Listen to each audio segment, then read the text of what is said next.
Keep pressing.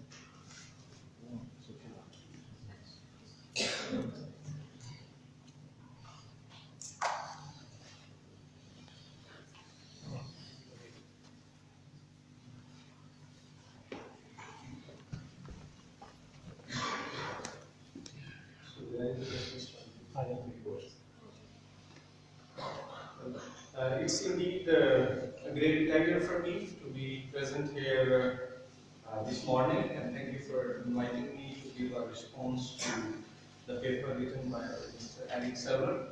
I very much enjoyed reading his paper. Tried to read it carefully, think about it. Also had a very fruitful, brief conversation with him about how I understood what he's talking about and what he thought of it. And I think much of what we talked about, we already agreed.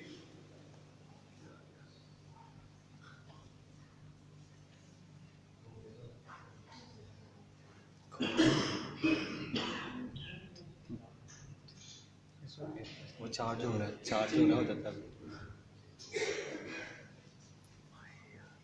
What I understood, Mr. आपने अपनी family का जिक्र किया. This is my wife Angelina and our 21-month-old. Sorry.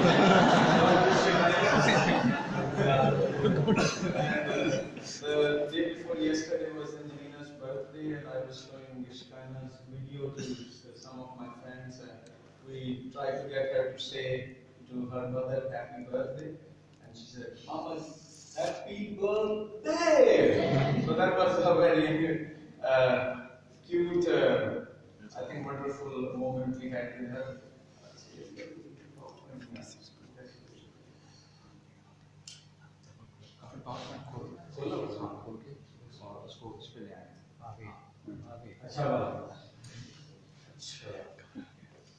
The way I understood the paper by Mr. Eric Server, he's arguing for the use of Psalms as a common ground in Christian-Muslim engagement. And he, as he has already very adequately expressed, he's using an approach called 3 R's: revelation, recitation, and ritual. Revelation, that Muslims believe in the Psalms as God's revelation to David.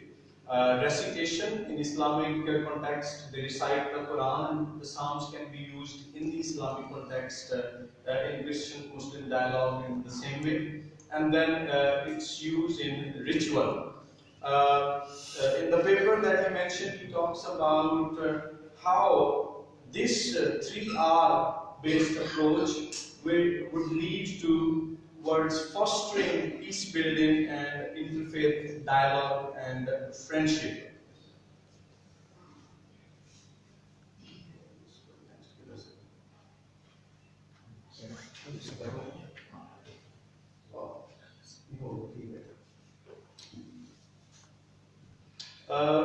In terms of appreciation of this, I think the very idea that somebody is highlighting the importance of using scripture, and in this case Psalms, to engage with Islam is itself a very valuable contribution, a very helpful reminder. We are talking about Missional Hermeneutics, and I just found this very helpful quote.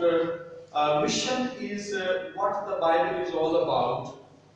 We could as meaningfully talk of the missional basis of the Bible as of the biblical basis of mission. So it's kind of the basis of the Bible is mission, and the Bible tells us to go out and do mission. And in that context of biblical use of missions, I think the contribution that Mr. Eric is making through his research is definitely very much appreciable. And just to follow what he's doing, George Peters, he was an Old Testament professor and also a missionary. He said that the book of Psalms is one of the greatest missionary books in the world. And we must thank Mr. Eric Server that he is reminding us as the Church of Jesus Christ in Pakistan that look, this is an area that has been ignored in Pakistan, in other Islamic contexts, and Psalms can help us to engage with our Muslim neighbors. In 2005, I did a training in Singapore, and I learned about these three approaches there to engage with Muslims. Build without Islam. The Bible is sufficient, and we do not need to engage with Muslims about what they believe or teach. Just preach the gospel. Unko kalam sunao. Build around Islam was another approach I was introduced to that make a selective use of Christian, of Islamic scriptures, but always point to Christ. And then the third approach was build upon Islam. Start with the Quran, start with the Hadith, Islamic teachings, and then build your arguments to ultimately refer to Christ. And I will be looking at Mr. Eric's approach in light of these later. And then Clinton Bennett, in one of his articles, talks about the 19th century missionaries' approaches towards Islam in the Indian subcontinent. And he came up with these two groups. He said there was a confrontational group that challenged Islam, and there was a conciliatory group that tried to build a bridge and show respect. But what I have understood in regard to Mr. Sardar's approach, he is asking and advocating something bigger and deeper than that. For one thing is clear, he falls within the conciliatory group, but he doesn't stay there. In my assessment, I think he is definitely pioneering a new approach to engage with Muslims. It's like breaking a new ground, introducing an original, fresh way of how we can engage with Muslims. And I may humbly suggest that maybe he is talking about building with Islam, where you involve your Muslim interlocutor in the hermeneutical task of discovering the Psalm's message for humankind. It's not that a Christian as an instructor is teaching or preaching Christian faith to a Muslim. Rather, he is advocating that we include Muslims and sing or read Psalms with them, and with our presence, whether we call it as a Christian missionary or as Christ's ambassador, whatever, they with us discover the Psalm's message for them in the world. So in that way, your interlocutor is not just there to learn or receive, rather he with you is trying to discover what God is saying. So in that sense, the Christian missionary is not an instructor of Christian faith to the Muslim, but a fellow pilgrim on this spiritual journey. Another benefit of this approach is that it shows genuine respect for the Islamic holy text, and not just shows respect, but in a way the Quran itself becomes part of the process, in addition to the Muslim believer, to discover what God is saying to them through the Psalms. Another, I think,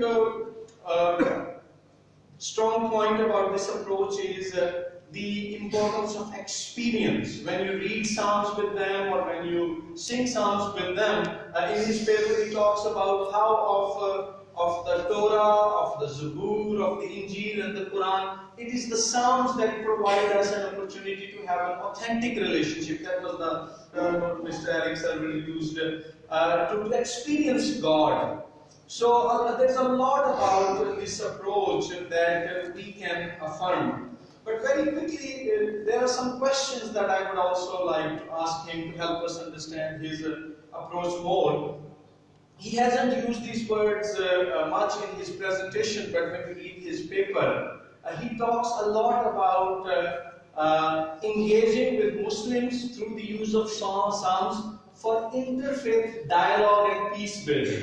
These terms kept coming up. And I'm very curious to learn from him what he means by interfaith dialogue, because in our context, the term dialogue has come to mean nothing in some contexts, In Pakistan, when we have Christian-Muslim dialogue, both sides come together, they tell lies to each other, we are like you, they say we are like you, in the end they have a nice cup of tea and they leave.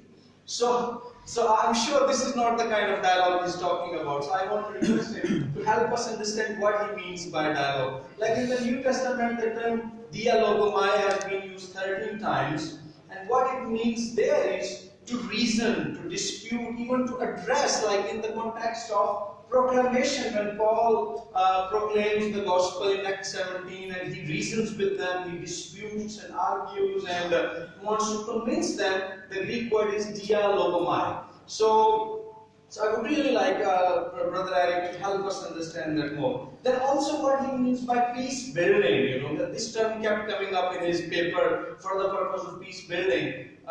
Does peace only mean for him social peaceful coexistence, or does he mean peace in the sense of shalom in the Hebrew scriptures, where actually we find peace by ultimately, coming under the lordship of Yahweh, and then in the New Testament finding Christ, and then in Christ finding peace with God and peace with other humans around us. Because again, peace building can, have sometimes very reductionistic meanings when you compare it with how the Hebrew and the Christian scriptures interpret this. And I don't want to accuse you of reductionist approach, so that's why I'm requesting you to please help us to clarify.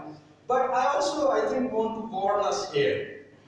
This idea of singing and reading psalms with Muslims, as I mentioned, it's a fresh approach, it's a very original proposal. We must, I think, back Mr. Eric's ceremony in it, but it also carries with it a danger of syncretism. And it depends on how far you go. There's a very thin line between contextualization and syncretism. So how are you going to deal with this question? And the fourth question in terms of assessment is, yes, the Quran recognizes the status of Psalms as God's revelation. But Psalms are silent about Quran's revelation, Quran's status as God's revelation. Psalms do point to Jesus Christ. There are messianic psalms, there are royal psalms. They talk about His coming, the Messiah would come. That's why early Christians used psalms, But if a Muslim asks you, well, where does the psalm say something and something positive about my book, the Quran, how would you answer? So thank you very much. It was a wonderful paper. I enjoyed reading it. A very beautiful presentation by you with some of my questions.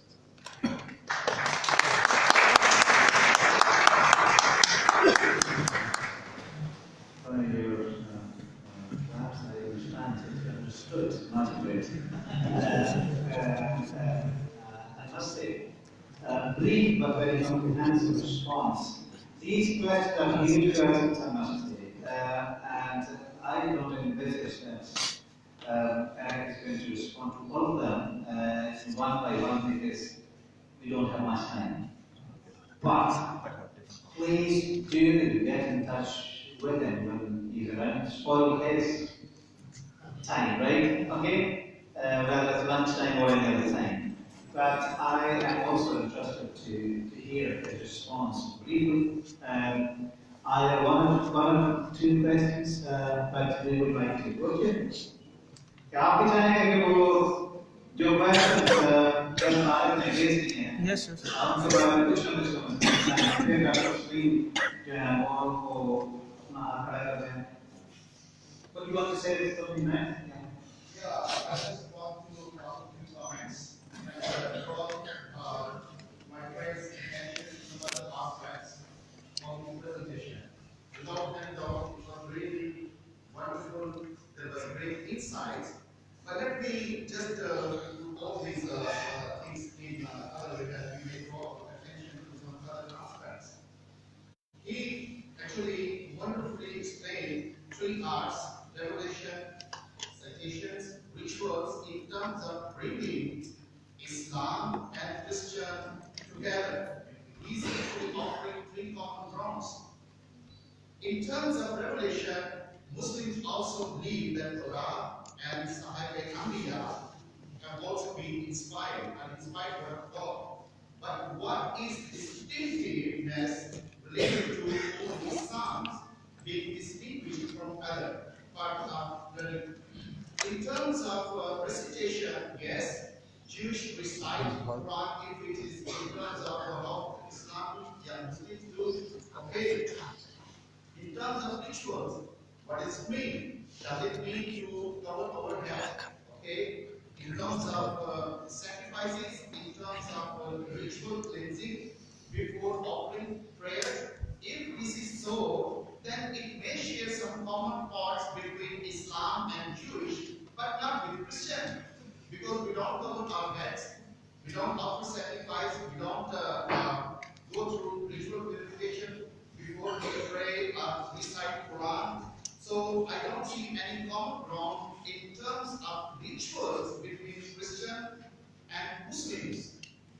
What I observed actually, he is trying to point out some common elements between Islam and Christians. Okay, we may find some elements in terms of rituals, in terms of some other aspects. But my main concern is theology of the book of Psalm, because the concept of sin remains the same as in the whole Bible, the concept of salvation, and moreover, I'm concerned with Missional Psalms, which is actually key to carry out the message of the Bible and the progressive revelation. I just pose questions to my friend how he is going to reconcile these two opposite poles in terms of theology, in terms of concept of sin, because it is a totally different concept of sin in Islam. The same is in the Psalm, concept of salvation. So how he is going to reconcile these theological issues and terms? Okay. Yeah. Thank you very much. मुझे वही बात समझ आ गई जो doctor ये साहब ने कहा, तो मैं सारे हिसाब से करना बयान कर देता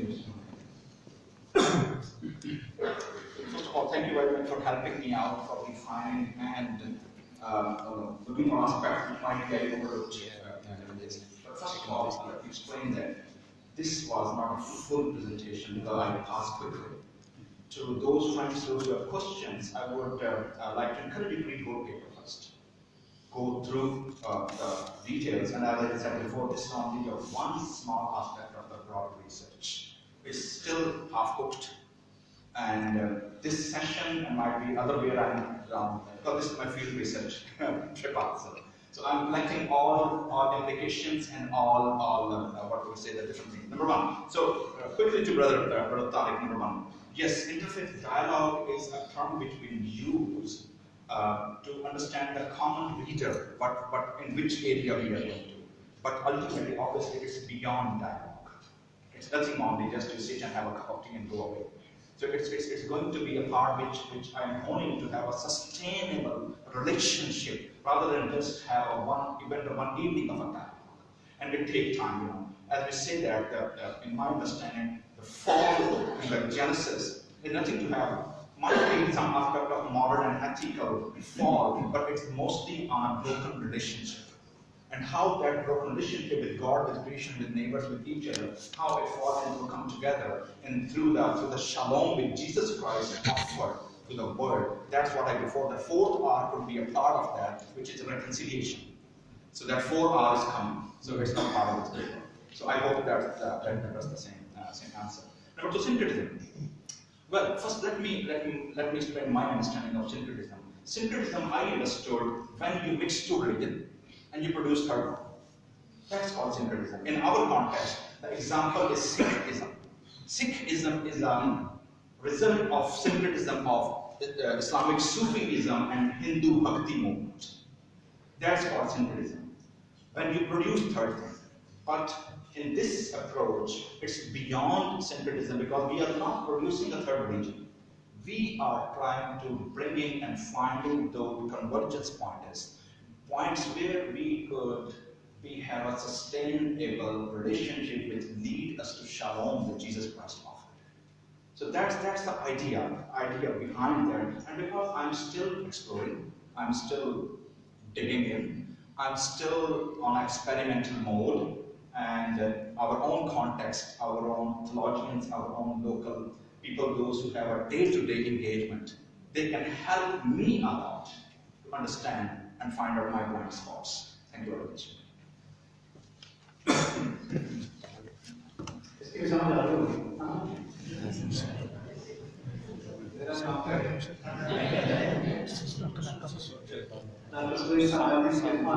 I understand this touch towards your question that the fourth point of integration bring theology and other aspect to it. If you are interested, just before we go about the other session, sorry, Ron. Yeah, Ron is